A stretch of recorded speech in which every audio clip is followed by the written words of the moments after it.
Up on the brief this morning is the appointment of Major General Olatubosun as the acting chief of Army Staff. Major General Oluyede will hold the position pending the return of the substantive chief of Army Staff, Lieutenant General Taoreed Lagbaja, who is said to be indisposed and is receiving treatment abroad. In a statement by presidential spokesman Bayo Nanuga, until his appointment, Major General Oluyede served as the 56th commander of the Elite Infantry Corps of the Nigerian Army base in Jaji, Kaduna State. The 56-year-old and Lagbaja were course mates and members of the 39th regular course. Recall that the Nigerian Army had, in a statement signed by the Director of Defense Information last week, Brigadier General Toko Gusau, dismissed reports suggesting that there was a leadership vacuum following the absence of the Chief of Army Staff, Lieutenant General Taoreed Lagbaja. Meanwhile, it was a busy day at the Red Chambers of the National Assembly, who suspended its rules to admit and screen ministerial nominees who took turns to respond to questions based on their attached portfolio on what they will bring to the table. The Senate afterwards confirmed the appointment of all 7 ministerial nominees of the President, that's President Bola Tinubu, submitted to the upper legislative chamber for accelerated consideration. Mr. Mentawa Yewata, Ambassador Bianca Odumego Juku, Maigari Dingiadi, Jumoke Oduole Idi, Maiha Yusuf Atta, and Ames Awad all answered questions satisfactory to the senators, who subsequently confirmed their appointments.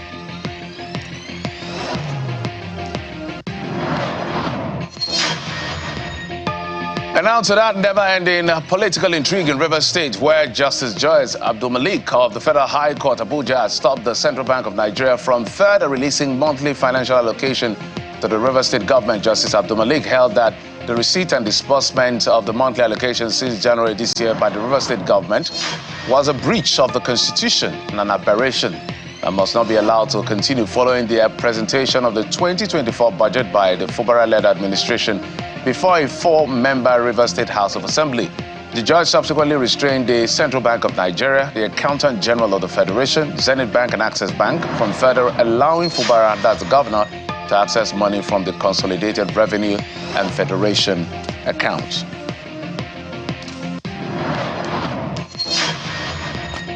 In a swift response, Governor Siminalayi Fubara says concerns over the Federal High Court decision that restricted the release of the state allocation is a list of his problems. Speaking during a special Thanksgiving service organized by the state government to celebrate his administration's resilience and escalating political crisis, which began with the arson attack on the State Assembly complex exactly a year ago, he assured indigents that despite the court order, his administration will continue to pay contractors and ensure worker salaries are disbursed. He also confirmed that the allocations for the 23 local government chairmen will be credited as the Joint Accounts Allocation Committee procedure have all been completed. We have journeyed so far. We have taken the most difficult part of this struggle. There is nothing that is happening now that is not surmountable. I want you to know that. So you need to praise up and be strong. Nothing has happened. We're still complete. We're still intact. Let me tell you, they said we're not going to last for 1 week. We're here. We have done 1 year plus. We're also doing 1 year anniversary of the attempt. Today, we have the local government chairman sitting with us. And more stories now. A motion urging the president to rescind the decision described the Niger Delta ministry has been stepped down in the House of Representatives. The motion, sponsored by Honorable Boko Foji from Bayelsa State, drew the attention of the lawmakers to the purpose for the setting up of the Niger Delta ministry to address concerns in the Niger Delta and supervise this commission. The president last week, during a cabinet reshuffle, scrapped the Ministry of the Niger Delta Affairs to establish the Ministry of Regional Development that will oversee regional interventionist agencies, a move that received mixed reaction from the region and its stakeholders. The region is disturbed that on the 23rd of October 2024, the oil-rich region witnessed a palpable tension following the announcement of the scrapping of the Ministry of Niger Delta Development by President Bola Tinubu. This This is not a good omen for a region that has contributed immensely to the economic development of our country and has enjoyed some relative peace.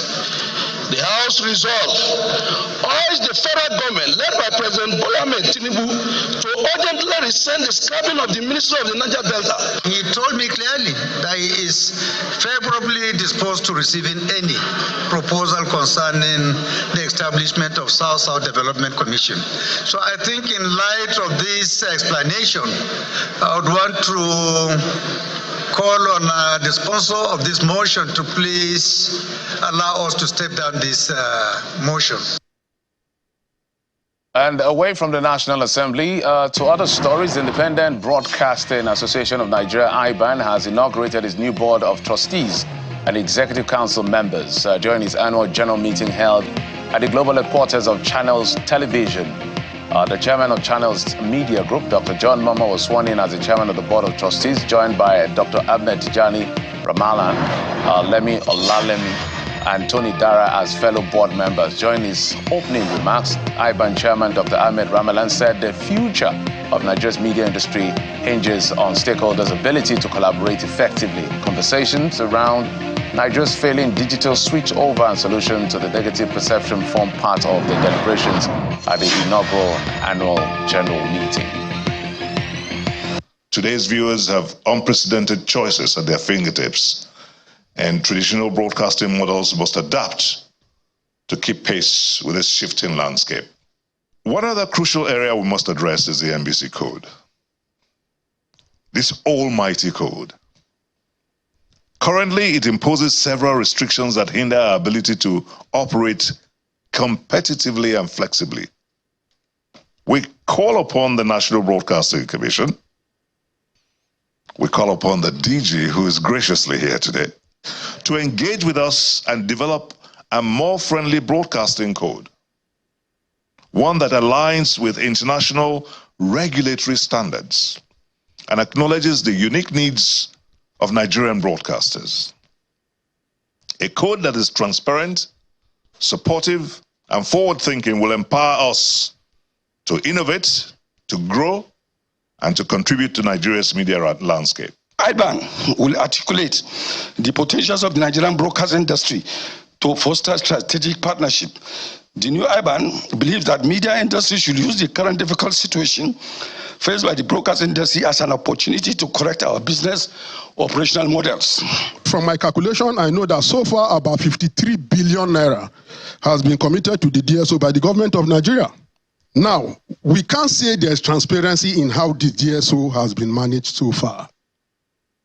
You know, sadly, as we speak, 2 of my former bosses are standing trial over DSO money. Yes. They are still standing trial since 2015.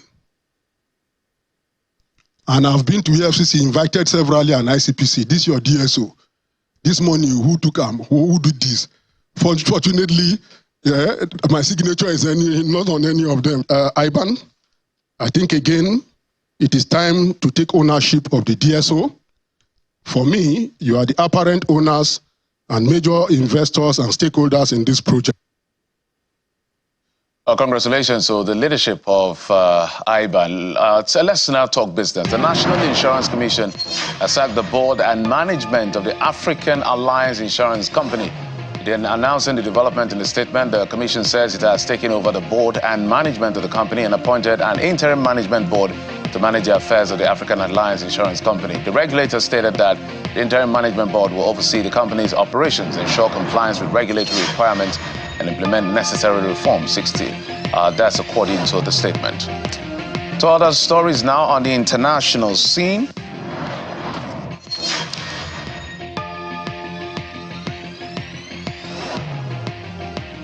On the international scene, Spanish rescuers scrambled to save people trapped by surging tides of muddy water in floods that have killed at least 64 people in the country's east.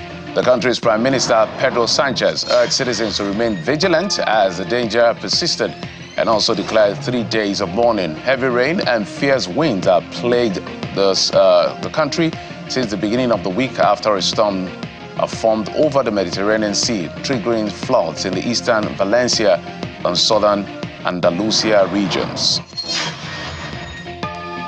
And now to sports news, where fourth-seeded Daniil Medvedev lost to Alexei Popyrin 6-4, 2-6, 7-4 in the second round of the Paris Masters in a tense roller coaster match. The 25-year-old Australian player who won his first Masters 1000 title in Montreal this summer had lost 3 previous matches against the Russian rival. Both men combined for a total of 86 unforced errors under the roof of Palace Omnisports. Well, those are the stories we've been tracking for you, in the last 24 hours and the earlier part of the day.